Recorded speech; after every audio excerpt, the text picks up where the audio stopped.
We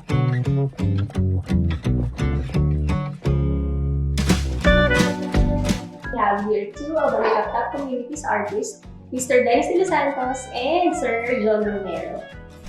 Based on your experiences po, no, ano ba yung pinaka-nagustuhan niyo na quality of ACP? Mas madali siyang gamitin, actually madaling i-etch, and sakto rin sa video na ginagawa ko, which is kailangan ko ng materials na magkakanta ng electricity. Sa akin naman, in comparison sa mga rubber stamp, mga ganun, plywood or wood, okay din siya i-etch. Siyempre, iba yung character niya since may layering siya ng mga materials, parang paint, yung aluminum, saka yung non-toxic na composite. So, may depth siya. Parang ganun.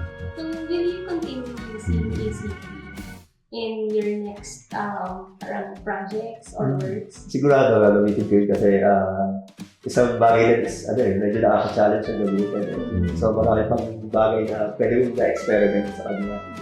At the same time, siya, industrial material. So, swak sa akin sa ginagawa ko. Same thing naman din sa akin kasi nga yun nga, mixed media, editing. So, mas kailangan ko yung characteristic ng ACP dun sa mga artworks ko.